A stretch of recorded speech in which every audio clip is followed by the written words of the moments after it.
have you here. Thank you. This morning, and actually like your title, Humane HRI. Yeah, take it away. Okay. Thank you for inviting me, Sergio and Maria. It is a pleasure for me, and today I'd like to talk to you a bit of one of the, as Sergio anticipated, the clear application where explainable AI might be really central, which is the context of robotics, and in particular of human-robot interaction, of course. So, the why is somehow obvious in some sense. Robots have become an actual part of our life. I mean, we might not have recognized it now because until a few years ago, where we just could find them in companies. So the automotive industry, maybe the electronic industry, we see robots there. They have already taken substantial part of the work there. But more recently, there was a very important paradigm change. So robots started to enter our cities and our home. So indeed, the main change here is not just in terms of the abilities of the robot, but on the fact that if before robots were thought to live in a world populated by robots only, and interaction was totally avoided. They are built actually in cages, so whenever they have to operate, the operator needs to be far away. Well, nowadays, this is the opposite. So interaction will happen. I mean, in the best case scenario, it will just happen. But actually, we are targeting, we are aiming as roboticists to have robots that will leverage on interaction of the humans to actually support them. So, there has been a substantial change of paradigm, but unfortunately, we are much far away from what we expect from those interacting robots. So, books, cinema, science fiction, in any form, has told us, has instructed us to expect robots like these ones. So, robots with which we can interact naturally, as if they were other humans. And this is not just novel ideas. I mean, we are expecting, or we are afraid of, robots becoming real part of our society, real collaborators, since long time ago. So, unfortunately, we are not there. So this is not to say, of course, that robots are not cool, or robots are not advanced. If you think of robots, for instance, can move incredibly well. I mean, there has been an incredible development in this respect. But if we look at it, we might realize that notwithstanding, they cannot yet act as well as we want them to.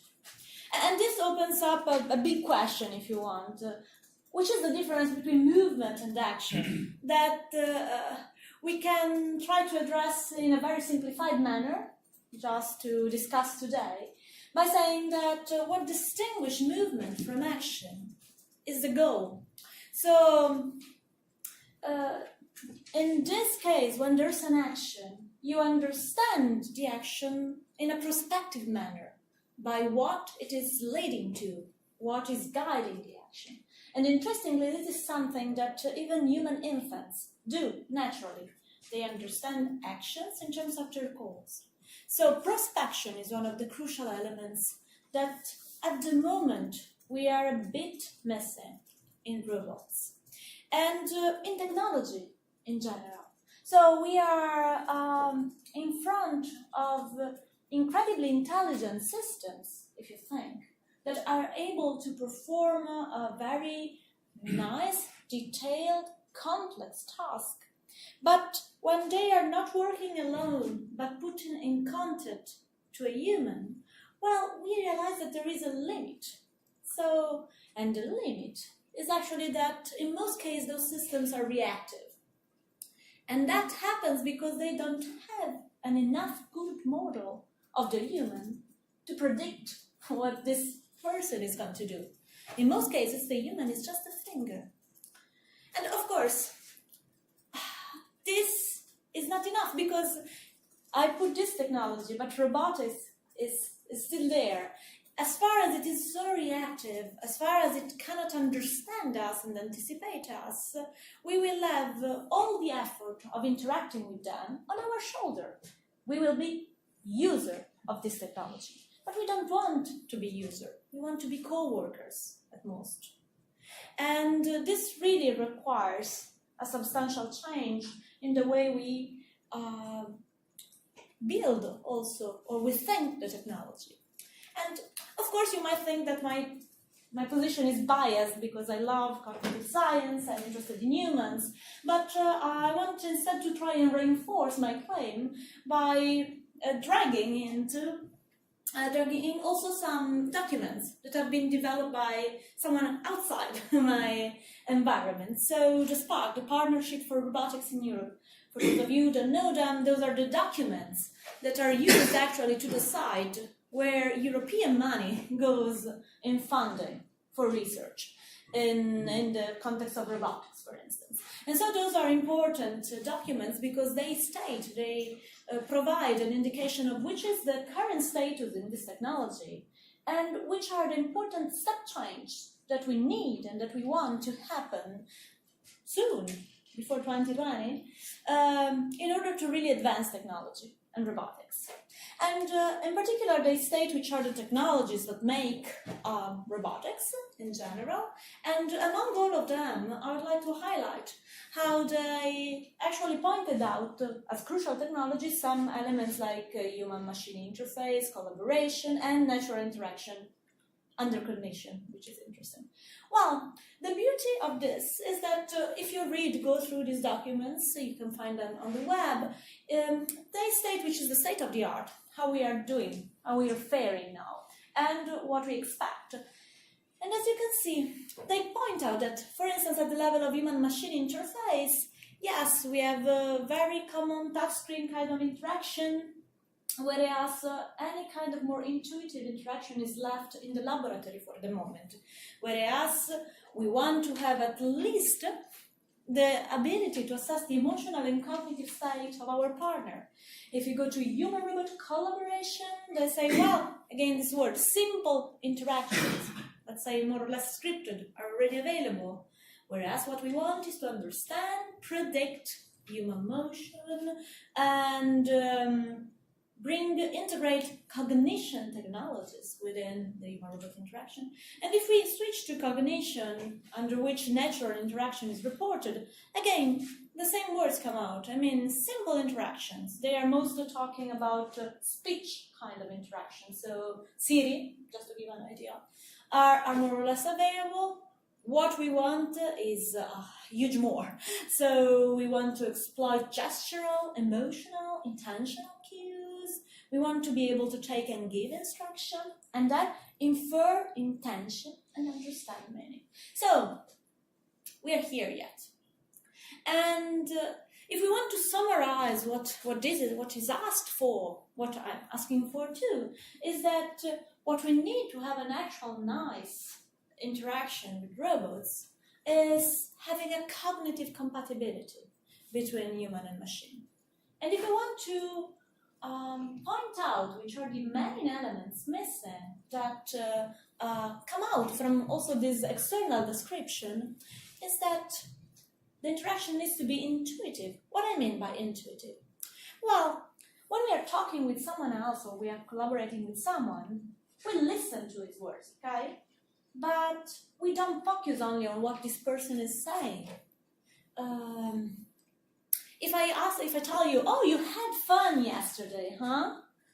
Okay, if Siri replies to me just, yes, it's not enough.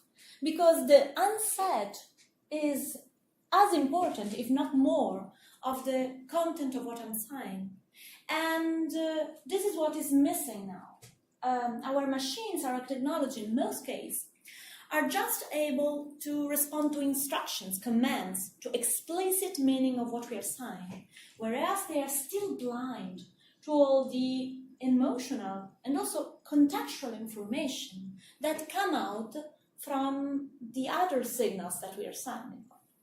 And this is the first missing element that current technology has. The other element that is missing for a cognitive compatibility is this prospectivity. So we as humans never live in the present. It's funny, but the motor delays that characterize the communication between our sensors and our actuators, to steal the words from robotics, well, they would not allow us to live in the present. Our brain is built to actually live in the future. We continuously predict. We predict what you're going to do next. We predict what we are going to do next. We formulate prediction and explore to verify whether they are correct or not. And the whole of our behaviors are actually led by this prediction. So what we are missing is a machine that is able to deal with that and to do the same. Of course, as Serge anticipated, a very good model for us is that of humans, because even children are incredibly good at being so intuitive and prospective as we want our robots to be, and they aren't yet. So these represent our model, and indeed, even if we go and look at the very early phases of development, so from when you are born to the first year or the first 2 years of your life, you are already endowed with so many pro-social skills that most of our robots and technologies have not yet. So neonates, as soon as you're born, you're able to detect faces around you, to detect at least at a certain level, the direction of the gaze of the person looking at you, at least is establishing eye contact or not. But as soon as you learn how to perform an action, when you see it performed by another one, you start anticipating it, and you're not even able to speak yet. So humans are actually born to exploit these social building blocks that they have to make their interaction so intuitive, natural, prospective, as we want it to be. And how can they do that? Well, the point is that we might say that we see the world through an anthropomorphic filter. In other words, we are using the internal models that are responsible for the control of our own action to understand others. So, and also the environment that is around us. It's like using an anthropomorphic probe to sense the world. Let me give you an example. So this has been studied in the brain of the monkey, but it's true also for humans. So our perception of objects does not depend on their geometrical properties per se, but it depends on the type of grasp that I can perform to take them. So we have those neurons that are responsible, that respond also when I just see an object, not on the basis of its geometry, but on the basis of how I will be able to type that. This is, of course, strongly connected to this idea of affordance, but this tells us that we perceive the environment also as a function of how our body is made and how we can act on it. And that applies also to others. So whenever I'm observing another person performing an action, the very same areas in my brain that are responsible for me performing that action are active. These are the so-called mirror neurons. But the idea behind this is that we have a sort of matching system. We have a collection of models that we have developed by acting on the world, and we're using those as a vocabulary, in some sense, to understand the others, with no fatigue, sometimes with not even conscious effort. So, and this is an advantage of conspecificity. So if we're talking human-human, I can use my own internal models to understand you, because we are close enough, let's say. But if we move to the context of human-robot interaction, things become more complex. Because in this case, if we really believe that it is important to have a model of the other to do this matching and to lead to intuitive understanding, then our robot will need to have two models. It will need to have its own model and the model of the human. And the interesting point here is that this holds for humanoid robotics, but as Serge anticipated, this holds also for totally non-anthropomorphic robots, because they will have any way to deal with humans. So at a certain point, they will have to be able to anticipate what a human does, especially autonomous cars, if I have to say. In this sense, the approach that we are taking is that of, let's say, remaining, in the middle. So starting to facilitate the understanding of how building this model is possible, it's by using a humanoid. A humanoid robot to study how humans develop models can be useful in a sense because on the one hand is a robot, so you can control it. It's a machine, so you can perform modeling onto it, you can perform repeatable measures with that. But on the other hand, it's humanoid, which means that it gives us hope to trigger, to tap into the very same models that humans use to understand other humans. And in this sense, we can say that a robot can be anthropomorphic on two layers. So, of course, it could have anthropomorphic body. This allows us to have a platform that sense and moves in the world, so act on the world, as similar as possible as a human, to model exactly how humans build those models.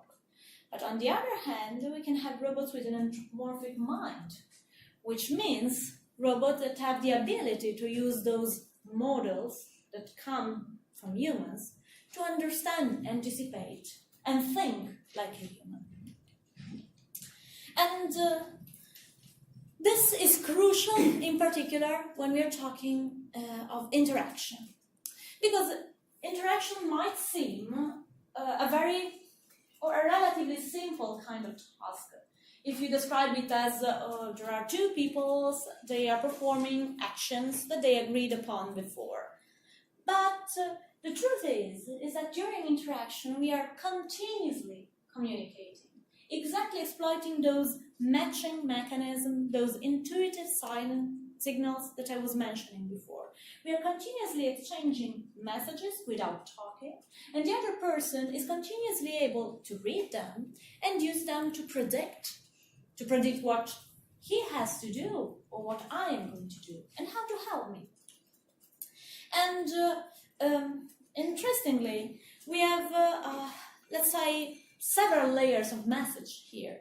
We have those voluntary messages like pointing, speech. We have partially voluntary actions or partially communicative kind of signals. So imagine when you are performing an action, but you want also the other person to be aware of what I'm doing. So that, imagine you're showing something to a kid. Oh, you have to put this here. So you are sending a signal with your motion and while achieving a certain goal. But there are a lot of other signals that just pass through in a totally involuntary manner. So if I have to fetch that phone, I generally look at the phone and then I type it.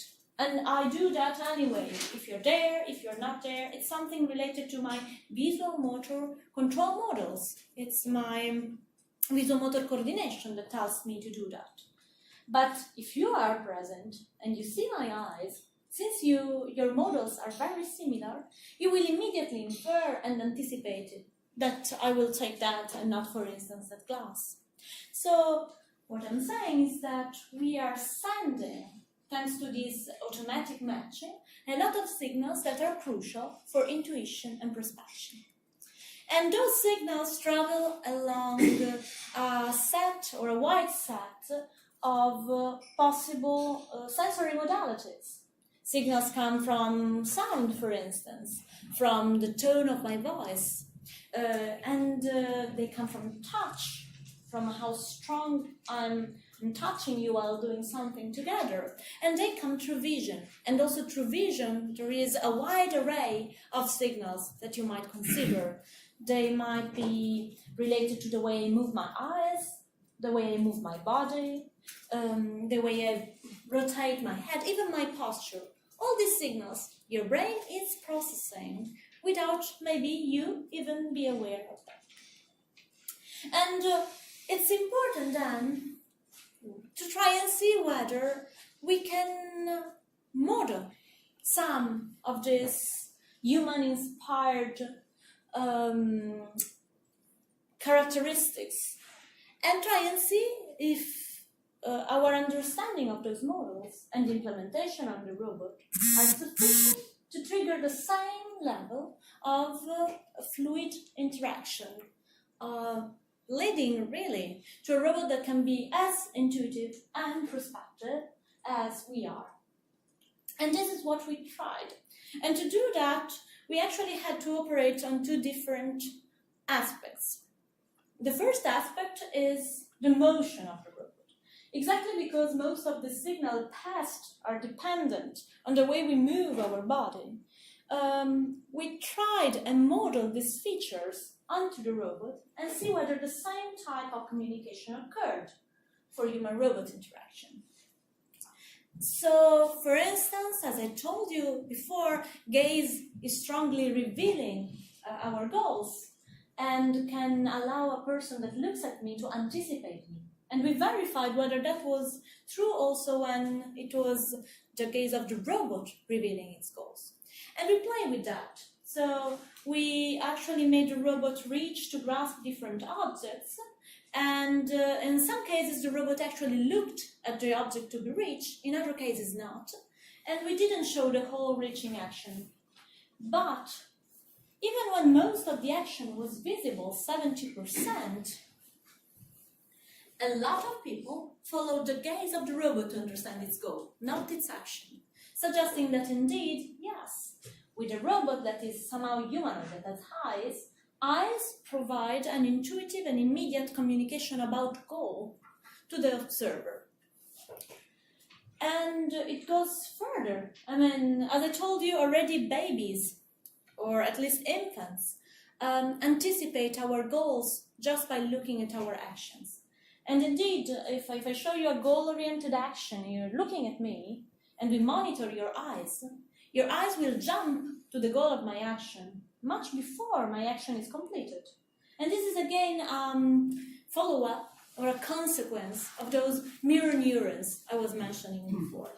And we wanted to see whether the same degree of activation, or let's say the same degree of motor resonance, so of this matching between my model and your models that allows for prediction, occurs also when it is a robot moving. And indeed, this is the case. So whenever I'm observing a robot performing a clearly goal-oriented action, my gaze jumps to the target much earlier than action completion, exactly as it happens when I'm observing a human perform the action. Again, the matching between my internal models and your internal models is also what makes us automatically adapt to each other whenever we're performing an action together. The usual example is when I walk with you on the street and we mutually adapt our pace. There is this phenomenon of automatic imitation that is also crucial, of course, for collaboration and coordination. And indeed, we wanted to see whether a humanoid robot acting could bring the same degree of automatic imitation as a human. And this was the case. We were pretty happy. When the robot was moving faster, the participant moved faster. When the robot was moving slower, the participant slowed down. Nice. But the interesting point that came out was that this doesn't happen anyway. It happens only when the robot moves according to a biologically inspired velocity profile. So whenever we move, we have a very nice bell-shaped velocity profile. So we accelerate and decelerate. And if we program on the robot, we control it so that it moves instead according to a constant speed, well, the phenomenon disappears. So people don't adapt anymore automatically to the speed of the robot, suggesting that for this matching to occur between me and the robot, not everything is correct. I mean, we really need to take into account some properties of the motion of the robot. Whereas, for instance, if you play with the trajectory, so you change the trajectory of the motion and you make it either smooth and round or squared and robotic, well, this does not make any difference. The automatic imitation is there anyway. It's just the non-biologicity of the spatio-temporal properties of the motion that somehow disrupts this automatic matching and prediction that occurs between us and our conspecifics.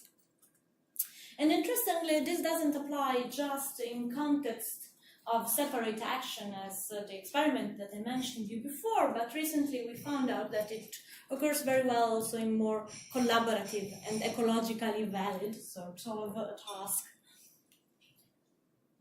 Another information that we automatically pass to each other, again, through this matching, through this mirror-mirroring system, is that of effort.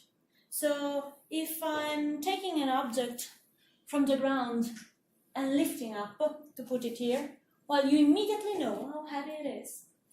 And the beauty of that is that you don't even have to think of it. You immediately realize that it is heavy or light.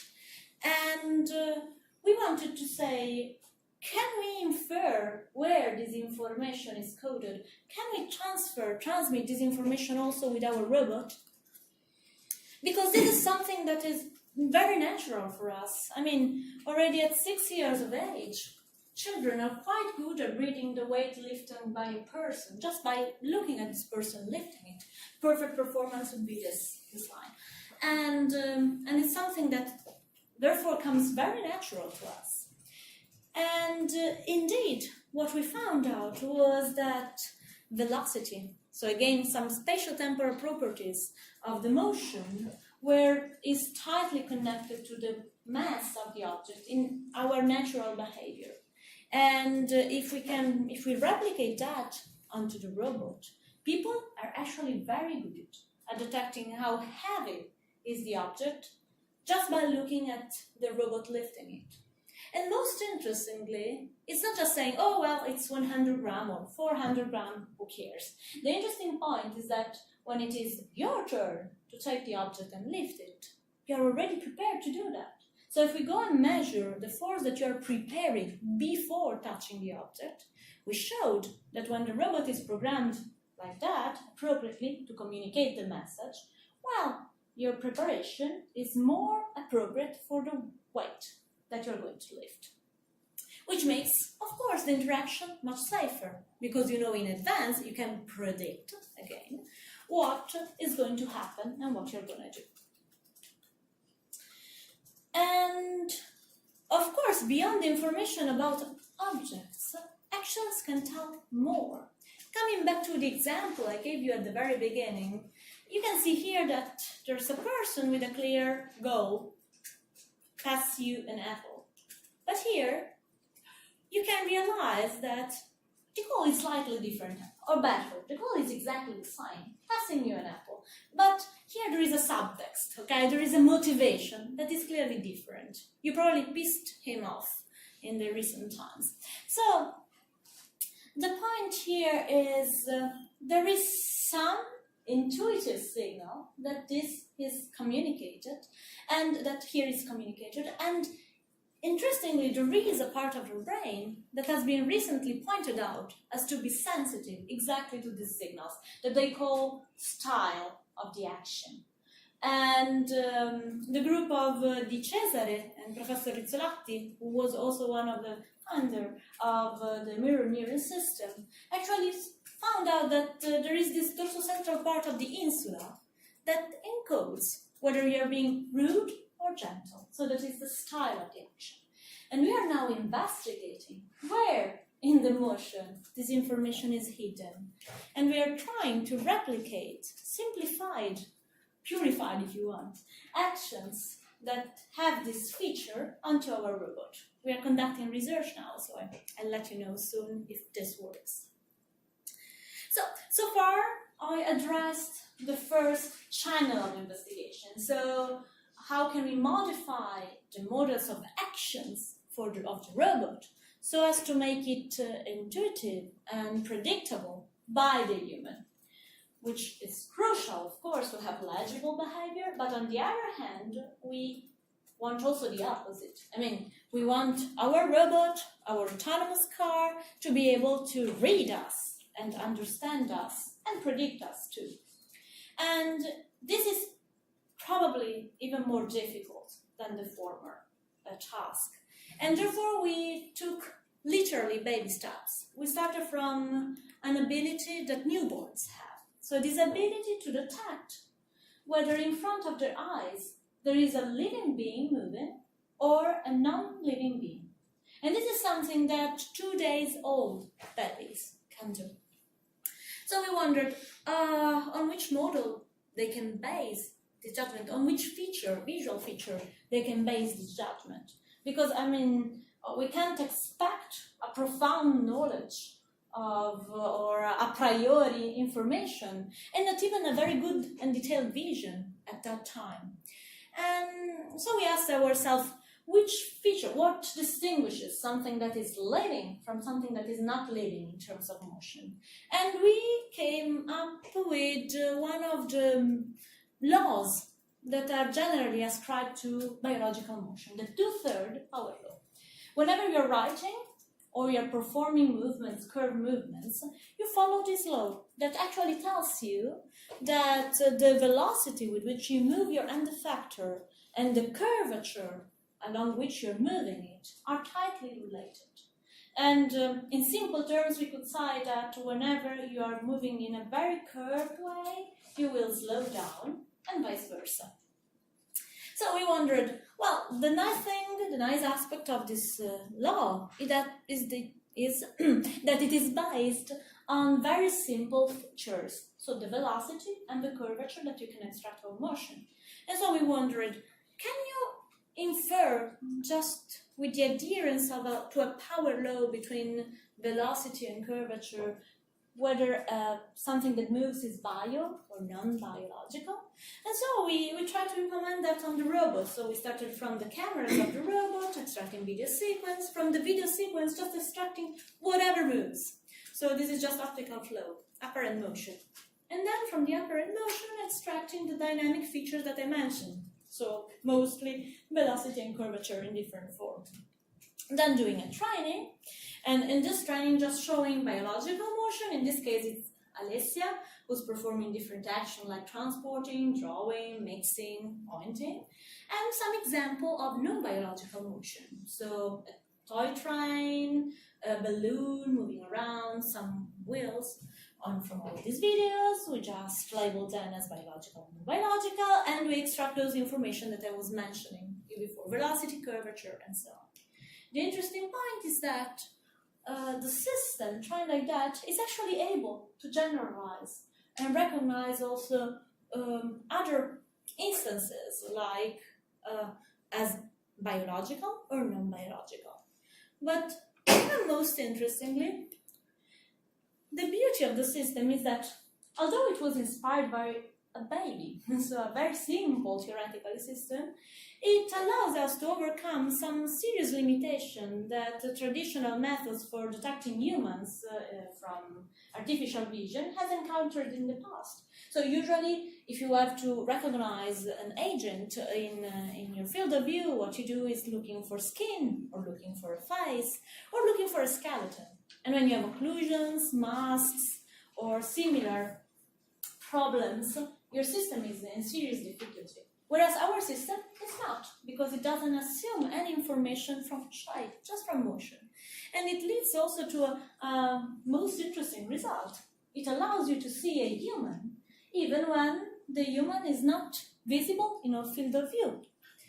For instance, in this example, you see that Alessia is mixing in front of the robot, but in the icon field of view, Alessia is not present, just this object.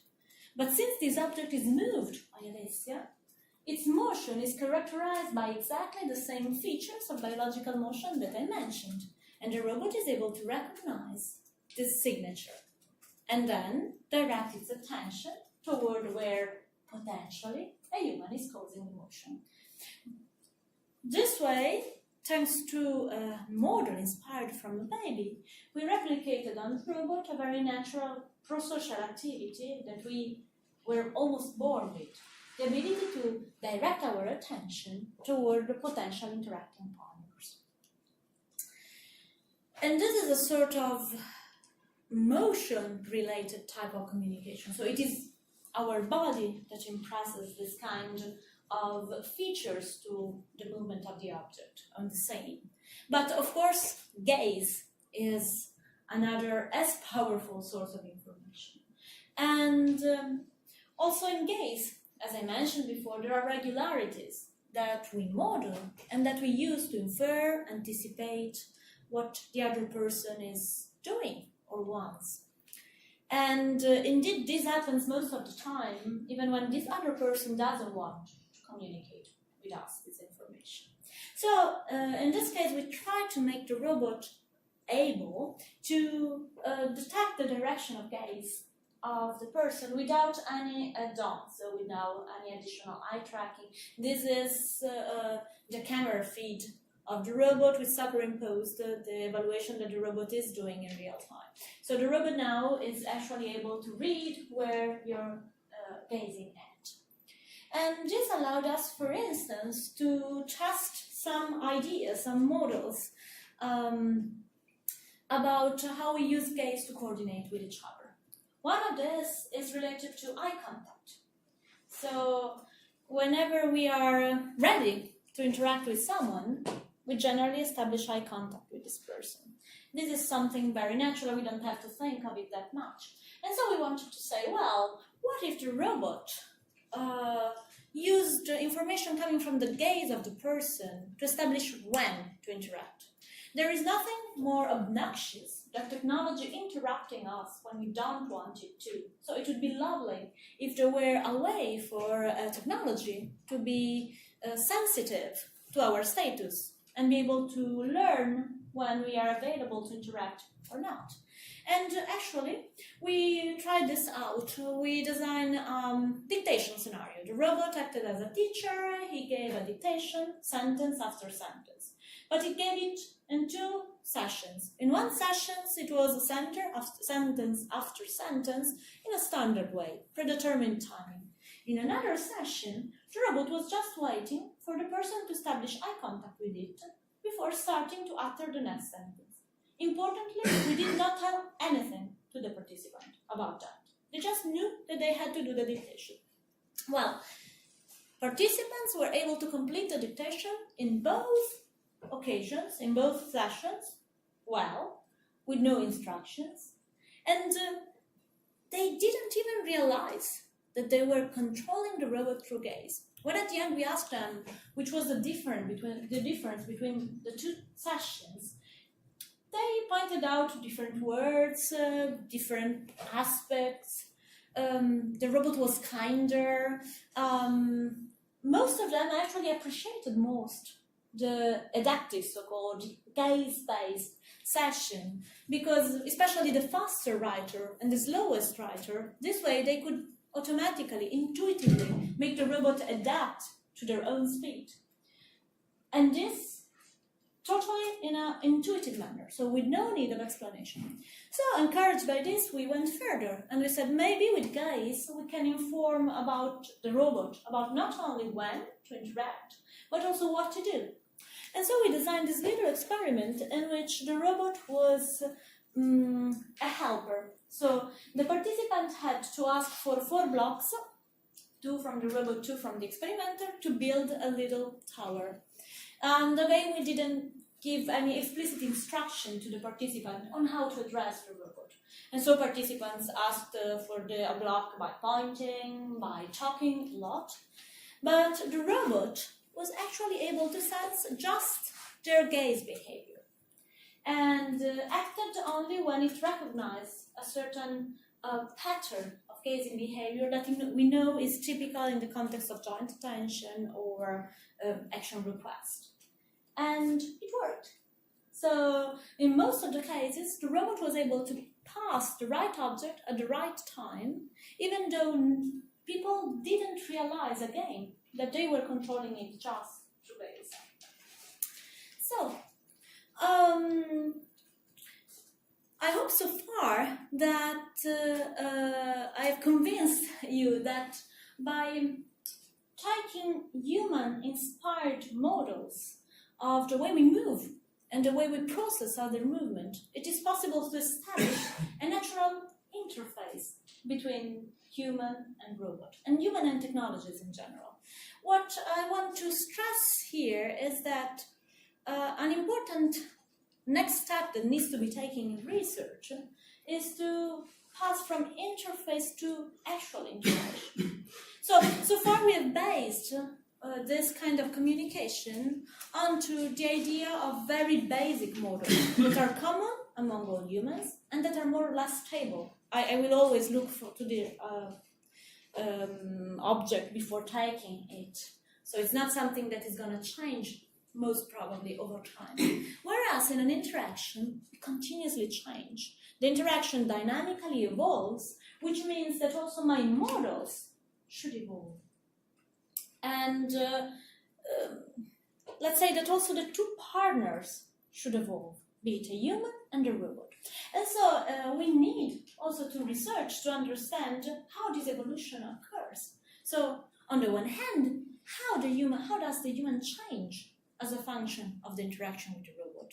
But on the other hand, also, how can the robot model the progressive interaction with the human?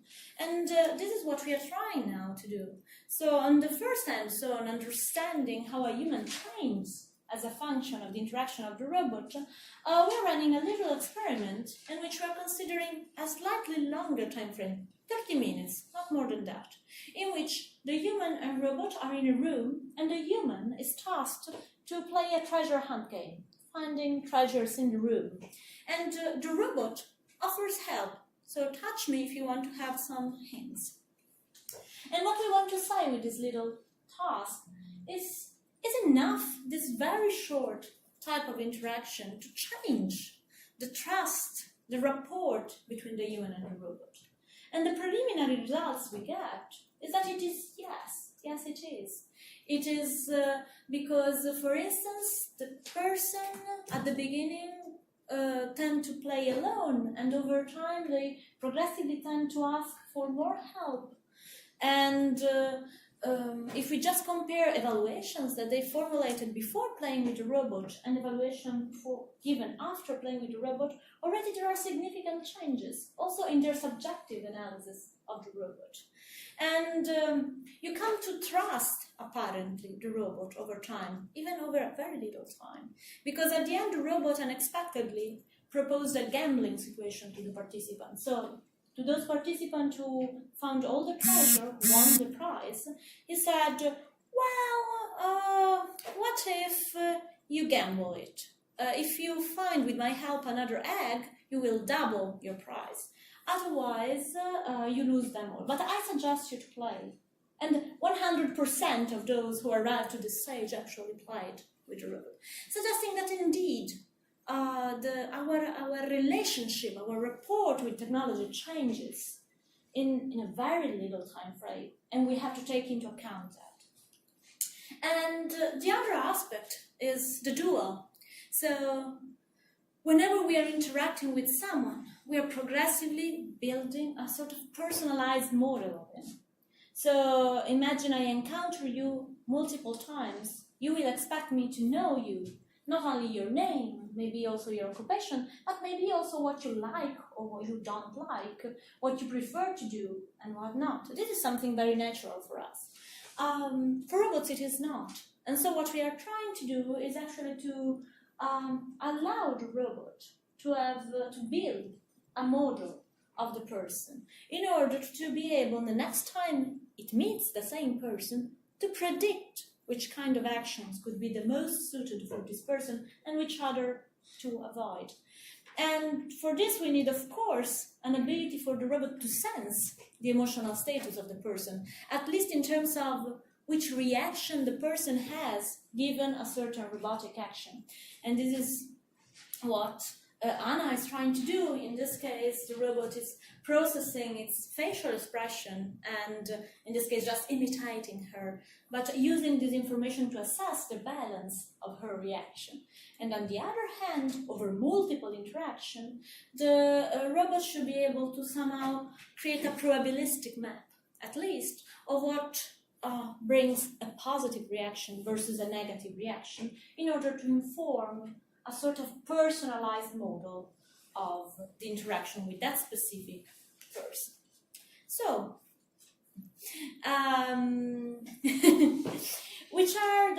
conclude, which are the possible futures, according to me, in terms of robotics and AI? Well, my main point is that if we remain here, so if we remain into the concept of a technology that is incredibly useful but needs to be used, the risk for robots, if they fall into this field, is to be abandoned. So being acquired as a cute novelty, but then left just to catch dust. Whereas what we want for the future, as I told you already, is what in Japan I discovered recently they call Najimi society. So a society in which artificial intelligence, robotics, is familiar. So there is a mutual adaptation from one to us and from us to robots and AI. And this is actually what we want to have. And I believe that by really going below the surface and understanding the models that allow us to communicate and to predict others and modeling them into the robot, so that also the robot has this human model in its mind, could be the right way to build in the robot this sixth sense of interaction that we have seen in humans. So the ability to send and read the right signals, which of course is a benefit that hopefully should go much beyond the use of humanoids, but also much beyond robotics. It might be applied to technologies that go into collaborative manufacturing companies. It can go in assistive robotics, but it can go also in mobile phones, for instance. If you imagine those signals related to eyes are very easy to be passed on to this other type of technology. And I do hope that by using those signals and creating those models, we will really reach this point, so machines that do not need manuals to be used. With that said, I would like to thank you for your attention and all the people who really contributed to the words I presented to you today. Thank you.